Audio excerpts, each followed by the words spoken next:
नमस्कार, मैं मोहम्मद आसिफ और आप देख रहे हैं एसपीएन 9 न्यूज़। एसपीएन 9 न्यूज़ में आज बातचीत करेंगे कन्हैया कुमार की।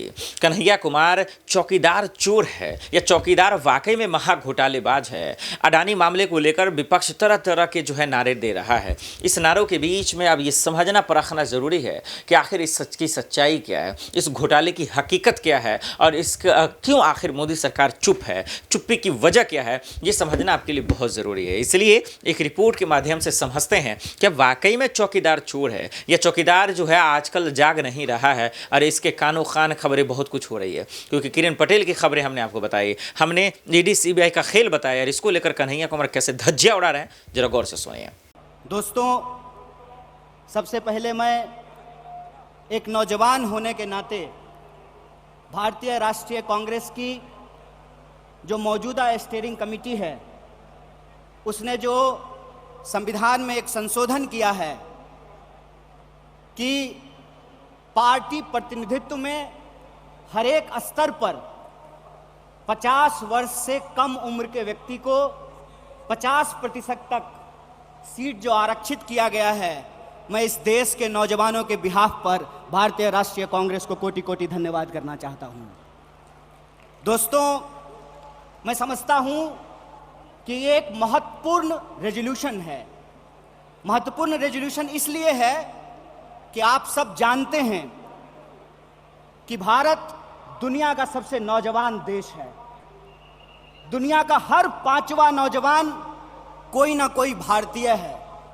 ऐसे वक्त में देश की दशा क्या होगी, देश की राजनीति क्या होगी, समाज का स्वरूप क्या होगा और हमारे आने वाले भविष्य का मुस्तकबिल क्या होगा, इसको इस देश का नौजवान तय करेंगे। कांग्रेस पार्टी ने इस बदलाव को महसूस किया है, उसके लिए हम अपने वरिष्ठ नेतृत्व को बहुत बहुत धन्यवाद देना चाहते हैं।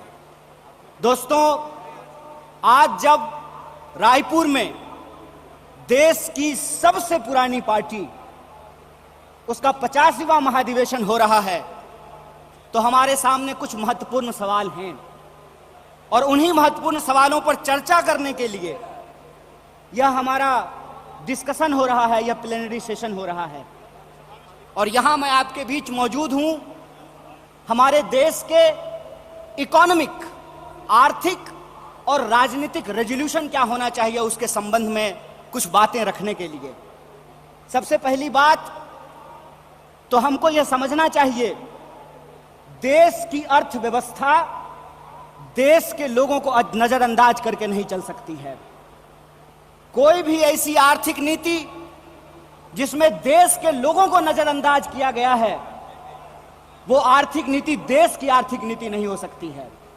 और आज हम जिस मोड़ पर खड़े हैं, हम देख रहे हैं कि नारा देश का लगाया जाता है, नाम देश का लिया जाता है और तिजोरियां दोस्त की भरी जाती है। ऐसी आर्थिक नीतियां आज इस देश के अंदर लाई जा रही है।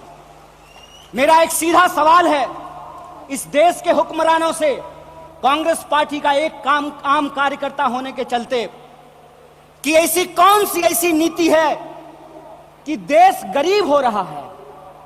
हमारा आर्थिक आंकड़ा हमको बताता है कि देश में सबसे ज्यादा बेरोजगारी है आज के वक्त में। कोई ऐसा सेक्टर नहीं है जहां बेरोजगारी सर चढ़ करके बोल नहीं रही है। आप तमाम सर्वे उठा करके देख लीजिए, लगातार अमीर और गरीब की खाई बढ़ती जा रही है। इस देश के संसाधनों पर मुट्ठी भर लोगों का कब्जा होता जा रहा है। वैसी परिस्थिति में जो देश की संकल्पना है, जिसको महात्मा गांधी ने देखा है, जिसको मौलाना अबुल कलाम आजाद ने देखा है, जिसको सुभाष चंद्र बोस ने देखा है, जिसको श्रीमती इंदिरा गांधी ने देखा, जिसको स्वर्गीय राजीव गांधी ने देखा, जिसको इस देश की संविधान ने इस रूप में वर्णित किया है कि देश देश के लोगों से बनता है। जब देश देश के लोगों से बनता है तो आप मुझे बताइए कि देश कैसे गरीब हो रहा है और देश के 2-4 पूंजीपति कैसे अमीर हो रहे हैं। यह कौन सी ऐसी जादू की छड़ी है जो मौजूदा सरकार चला रही है। आप मुझे बताइए कि आम लोगों की आमदनी घटती जा रही है और देश के 1-2 पूंजीपति दुनिया के अमीरों की सूची में जाकर के शुमार हो जाते हैं। मैं यहां यह बात स्पष्ट कर देना चाहता हूं, हमारी पार्टी अमीरों के खिलाफ नहीं है, हमारी पार्टी पूंजीपतियों के खिलाफ नहीं है, हमारी पार्टी उद्योग धंधों के खिलाफ नहीं है, हमारी पार्टी उद्योगपतियों के खिलाफ नहीं है, लेकिन हम ऐसा देश नहीं चाहते हैं जहां आम लोगों के पास रोटी नहीं हो और प्रधानमंत्री के पास चलने के लिए 8,500 करोड़ का विमान हो। हम ऐसा देश नहीं चाहते हैं कि इस देश के आम लोगों के हाथ में शिक्षा नहीं हो, कलम नहीं हो, स्लेट नहीं हो, कंप्यूटर नहीं हो, मोबाइल नहीं हो, और इस देश की जो सरकारी संपत्तियां हैं, बीएसएनएल के बारे में क्या कहा गया? बीएसएनएल के बारे में कहा गया बीएसएनएल का मतलब होता है भाई साहब नहीं लगेगा। अरे भाई साहब नहीं लगेगा तो आप मुझे बताइए कि जियो धन धनाधन कैसे करेगा? यह सवाल आज इस देश के सामने खड़ा है। सरकार क्या करेगी? यह सवाल मैं पूछना चाहता हूं इस देश के नीति निर्माताओं से कि अगर एयर इंडिया नहीं होगा, जब देश में नहीं होगा एयर इंडिया, तो आप बताइए क्या करेंगे ज्योतिरादित्य सिंधिया? जब एयर इंडिया नहीं होगा, जब रेलवे नहीं होगा, जब बीएसएनएल नहीं होगा, तो मैं कहता हूं कि इस देश में मंत्री की क्या जरूरत है? जब देश में जनता नहीं होगी तो फिर इस देश में सरकार की क्या जरूरत है? जब देश में स्कूल नहीं होगा, अस्पताल नहीं होंगे, सड़कें नहीं होंगी, तो आप मुझे बताइए कि फिर संसद की क्या जरूरत है? इस देश की जो पूरी की पूरी संकल्पना है, उस संकल्पना को आज एक बार फिर से कांग्रेस के राष्ट्रीय महाधिवेशन में पुनर्विचारित करने की जरूरत है। देश का मतलब होता है देश में रहने वाले लोग। डीडी नेशनल पर एक कार्यक्रम आया करता था, नेहरू जी की किताब है discovery of India. Discovery of India के एपिसोड में नेहरू जी आम लोगों से पूछते हैं कि बताइए कौन है भारत माता? किसको भारत माता कहते हैं? भारत माता इस देश में रहने वाले लोग हैं। जब हम भारत माता की जय बोलते हैं तो भारत माता की जय बोलने का मतलब है इस देश के 140 करोड़ लोगों की जय। और 140 करोड़ लोगों की जय का मतलब है कि 140 करोड़ लोगों के हाथ में पढ़ाई हो, 140 करोड़ लोगों के हाथ में काम हो, 140 करोड़ लोगों के लिए रोजगार की व्यवस्था हो, 140 करोड़ लोगों के लिए इलाज की व्यवस्था हो, 140 करोड़ लोगों के लिए चलने के लिए सड़कें हो, गाड़ियां हो, रेलवे हो, हवाई जहाज हो। और आपने देखा कि देश में कुछ लोग लोकतंत्र को अपनी बपौती समझ लिए हैं। अभी जब मैं हवाई जहाज की बात कर रहा था तो मुझे दिल्ली एयरपोर्ट याद आ गया। दिल्ली एयरपोर्ट पे भारी जो है सिक्योरिटी फोर्स आई थी हमारे एक नेता को गिरफ्तार करने के लिए। तो मैं दिल्ली में बैठे हुए हुक्मरानों को इस महाधिवेशन के माध्यम से कहना चाहता हूं, आपको मालूम नहीं है भारतीय राष्ट्रीय कांग्रेस का इतिहास। आपके पुरखों ने जिन अंग्रेजों की चापलूसी की थी, उन अंग्रेजों से लड़ करके हमने इस देश को आजादी दिलाई। इस बात को याद रखिएगा। ना आपके जेल से डरेंगे, ना आपके मुकदमे से डरेंगे, ना आपकी लाठियों से डरेंगे, ना आपकी गोलियों से डरेंगे। भारतीय राष्ट्रीय कांग्रेस इस देश की पार्टी है और इस देश के हकूक के लिए लड़ती रहेगी। इस बात को याद रखिएगा। और आज के समय में जो आर्थिक लूट की नीतियां चल रही हैं कि प्राइवेटाइजेशन ऑफ प्रॉफिट और सोशलाइजेशन ऑफ लॉस, फायदा होगा तो अदानी का और नुकसान होगा तो एलआईसी का, ये हम नहीं चलने देंगे। इस बात को आप याद रखिएगा।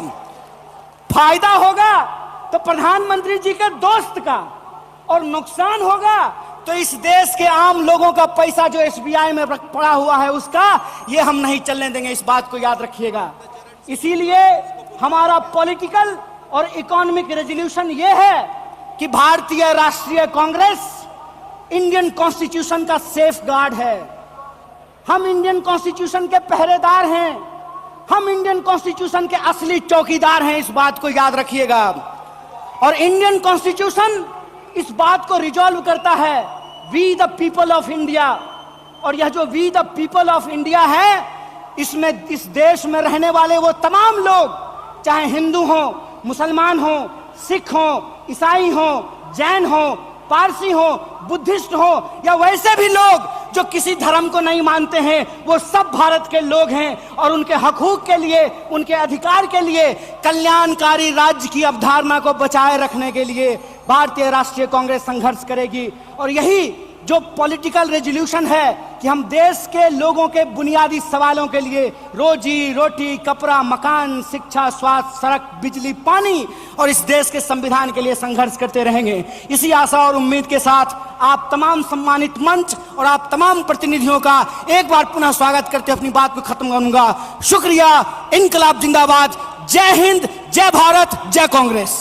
आपने देखा इस रिपोर्ट को, और रिपोर्ट को देखकर आप समझ गए होंगे कि किस तरीके से कन्हैया कुमार ने पूरी धज्जियां उड़ा कर रख दी हैं। और वाजिब सवाल पूछा इन्होंने कि आज सिर्फ और सिर्फ इतना बता दीजिए कि रातों रात कोई अगर 600 नंबर से तीसरे नंबर पर आ सकता है देश के अमीरी में, वो फार्मूला हमें भी बता दीजिए। और कौन ऐसा फार्मूला नहीं करना चाहेगा? सब करना चाहेगा, लेकिन ये सिर्फ उन्हीं लोगों के लिए है जहां मोदी सरकार का आशीर्वाद है, जहां बीजेपी सरकार का आशीर्वाद है। ये तमाम चीज़ कन्हैया कुमार कह रहे हैं। 2024 का चुनाव भी है, उन्हें दिल्ली की जिम्मेदारी भी मिलने वाली है, ऐसा चर्चाएं चल रही हैं, अध्यक्ष बन सकते हैं। इस बीच में उनका ये हमला ये बताता है कि वो किस तरीके से कांग्रेस की नैया को पार कराने में लगे हुए हैं। बहरहाल 2024 के मद्देनजर देखना होगा कि क्या कुछ होता है। और साथ ही साथ उन्होंने मोदी सरकार से जो सवाल पूछे हैं, क्या उसका जवाब मिल पाएगा? ये एक अहम सवाल रहेगा और देखते हैं कि आने वाले वक्त में क्या कुछ होता है।